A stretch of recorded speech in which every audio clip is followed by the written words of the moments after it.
Welcome back to another edition of the 615 Sessions podcast. It's a beautiful day. It's CMA Fest week. I'm taking advantage of the weather. Teresa Walker of the Associated Press, foolish sitting inside indoor podcasting today. It's a bad move out of UT. Well, what can I say? Some of us had lots of work to do, and my desk is situated in my home office, and I would have to literally pick a few things up and head out. And some of us are really, really busy, Buck. I know you think you're the only one in the world who's working hard, but actually, some of us actually are slogging along in the business as well. You need to let me live in this world, Teresa, where I'm the hardest working person in my own opinion of my own self all of the time. I think you just got to give that to me. I don't get it. I don't get much else. The only thing I get is made fun of on the internet by you. Hey, I did throw a little bit of a sop. I pointed out that all of us have a little bit of pandemic weight to lose.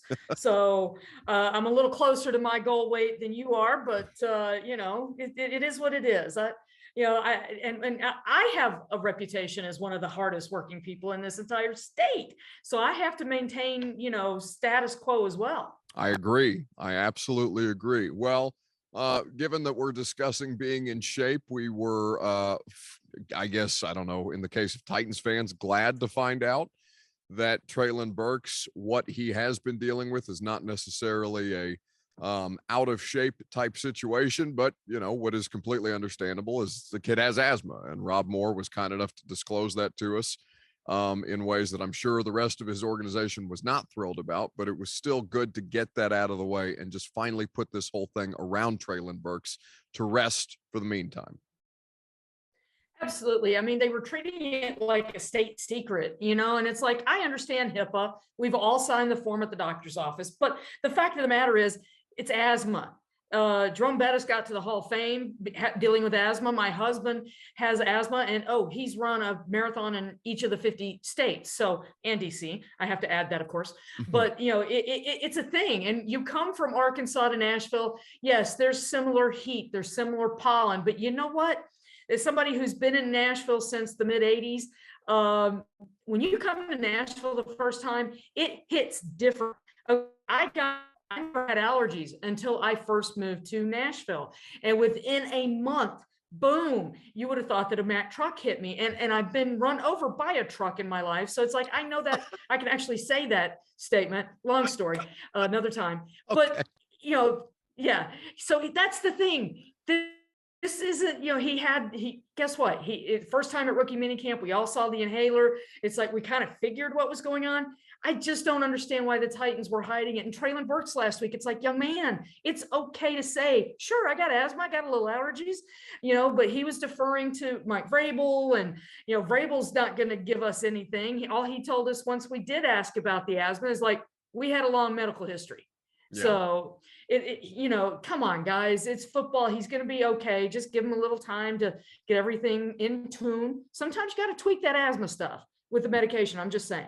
Sure. No, I've never experienced it. I defer to people, obviously, like your husband. And I mean, hell, Kyle Pecco, who was on this team last year, he's playing defensive line for the Vegas Raiders. He had asthma and was still a productive player, though not, what I think people are hoping will at some point be a number one wide receiver. But there's plenty of time for all of those things to play out, just to have some clarity and just closure on it, I think, is the biggest thing there.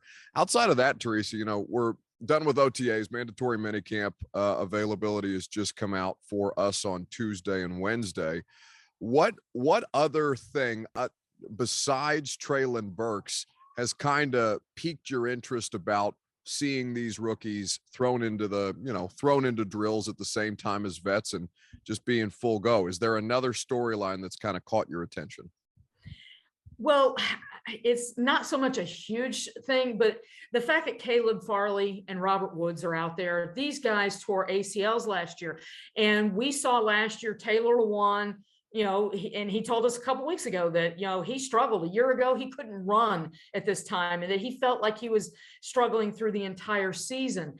And, Bud Dupree told us that pride got in his way, that he maybe came back a little earlier than he should have. And we're seeing Robert Woods, who tore an ACL November 12th, and Caleb Farley, who tore his in the middle of October, that Buffalo Bills Monday night game.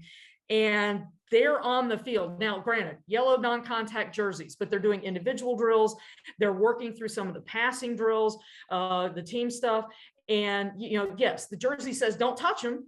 God, we don't want to hurt anything. But It also says they're healthy enough to be on the field. Woods is working on his chemistry with Ryan Tannehill, much needed with AJ Brown in Philadelphia. And then secondly, Caleb Farley, a first-round draft pick who they need to be on the field in a starting position. And he's doing everything physically and mentally that he can do at this point of the year to do just that. So those are the two things that really, it's been tough to not notice those two.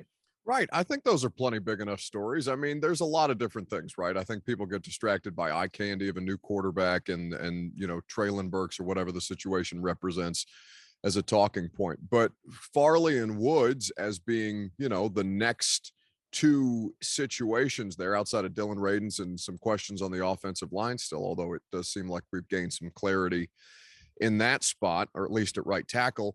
The Caleb Farley thing is a massive deal because we're looking at a situation, Teresa, where they don't have a lot of holes on defense. Where really that starting outside corner opposite Christian Fulton is really the only question that I think all of us have outside of can they be as good as we've seen them be, which is not necessarily a given year over year on the defensive side of the ball. And then with Woods, you're putting a lot of additional pressure on a dude coming off a knee injury, and still they're going to probably need substantial contributions out of all five of the offensive rookies, non-Malik Willis division in some form or fashion this year for this to be a functioning offense and for them not to, much less improve, but not miss a step, which is entirely feasible for them to take a step back with as many new parts as they have. As many new parts as they have, but I'm one of those who think that the group of targets that the Titans got Ryan Tannehill, I think he has better options now than he did a year ago. Okay. Because we now know what Julio Jones gave them, and it wasn't much. So, yes, we know what AJ Brown was last year. He missed 4 games last year. So Treylin Burks can play the majority of the season, and, he should in this offense have a chance to be close to the productivity that we saw out of AJ Brown, particularly as a fresh rookie year. And then, Kyle Phillips, he's looked good. I'm going to go to a veteran though, Austin Hooper. That's a guy that they did not have on this roster last year. We can already see him making big catches left and right from Ryan Tannehill. And, this is a guy who is a former 2-time Pro Bowler. And then another guy who's not a rookie, but he's new to this team, Josh Malone. I'm going to be keeping an eye on him because every time I turn around, he's making a good catch. Yeah. No, I think that's a good point. Corey Curtis, who's for the visual audience, is trying to connect his audio into the Zoom late. Diva, unbelievable that he would do this on the podcast that I don't pay him to do. But to your point about the skill position players and Austin Hooper specifically, we know right out of the gate that that's an automatic upgrade for this football team is Austin Hooper, Chigakonkwo, and Jeff Swaim coming back, but still much better as a 3-time or as a third option as opposed to a number 1, which is the role that he had to take on given how little they had at that position last year. I don't think there's any disputing that that's been an automatic upgrade there. Absolutely. And I don't know if Corey is connected quite yet. I'm still seeing little dots, but no, I'm texting him now. I don't know what the hell's going on with the Zoom. He's got some really bad Wi-Fi, but that's the thing. You add Chigakonkwo into the mix and Austin Hooper. Last year when Jonnu Smith signed with the Patriots, they never replaced him. And so I think that with Hooper, you've got maybe your best top tight end since Delaney Walker, because Jonnu Smith, he was hurt. He was in and out at times. And if Hooper, who's got a record of productivity and availability, and then you've got Chigakonkwo, the fastest tight end in the 40 time at the combine. The athleticism, the catchability, it just feels like they massively upgraded their tight end position this offseason. So, and then, we do have our questions at receiver. We're going to have to see them step up. And yes, Tannehill has to build that chemistry. That is going to be so important for what they do this season. But God, they were 24th in passing game last year, 201 yards a game. Yeah. They should be able to do better than that with the pieces they now have. Right. And the question is protection. You know, I mean, that's really the thing that we're all kind of looking at right now. Dylan Radin's getting the majority of his reps at right guard, I think, obviously, or right tackle, rather, obviously matters.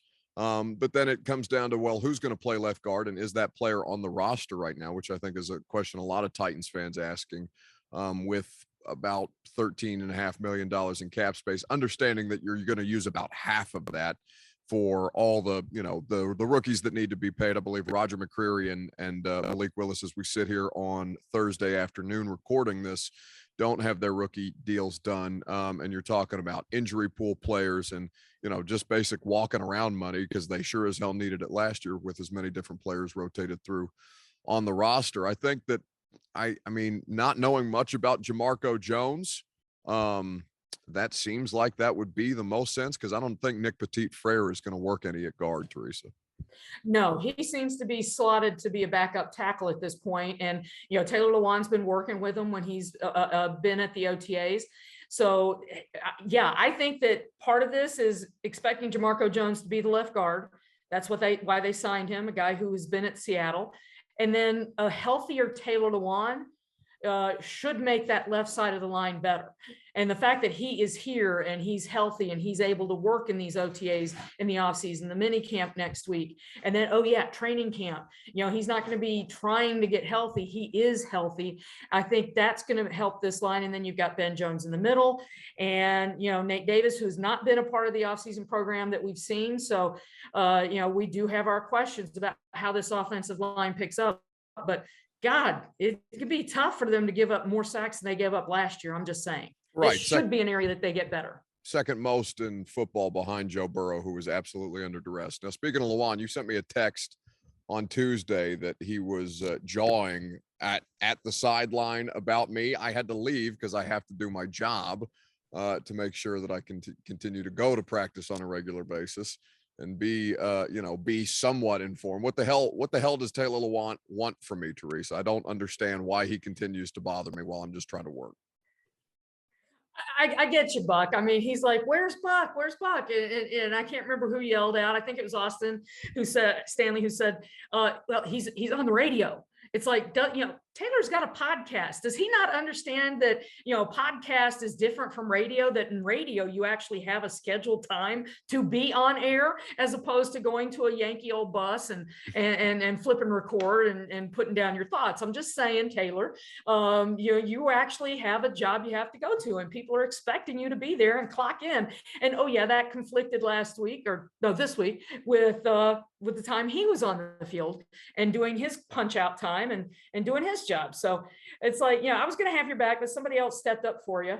He's just a giant pain in my ass, just generally on a recurring basis, but that's all right. We kid because we love.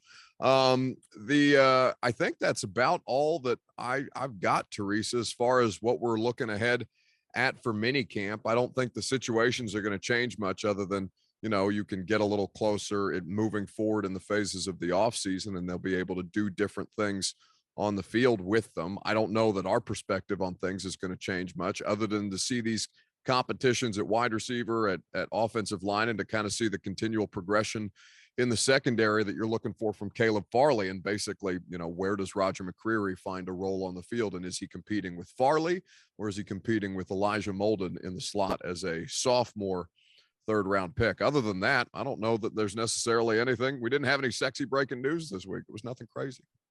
I know, really calm. The one thing I think we're all going to be watching is, you know, who does show up? Is there somebody, you know, there's been all this social media chatter, you know, is Derrick Henry wanting to hold out? That just doesn't seem the kind of guy to do Jared. That. Thank you. Because, I mean, this is a guy who never, ever made his contract an issue. He always showed up for work. And just because he hasn't been here at these OTAs, he didn't do much on the field last year in the OTAs. So it's like, people calm down. And, you know, the Titans know how to get stuff done. I desperately, that's the only time I've ever wanted Stillman to be right. I would love a Derrick Henry holdout. That would make 3 hours of sports talk radio miles easier. Now we're not going to get it. No, I know. I know. Sorry. It's some of us have to actually stay grounded in realism, and then Jared just does his thing, which makes me happy either way. All right, Teresa Walker. At Teresa Walker is where you can follow her on social media and read all the great work that she's doing for the Associated Press. T, I appreciate you hanging out. Corey just texted me he can't get a Zoom to work. We'll have to rain check with him sometime.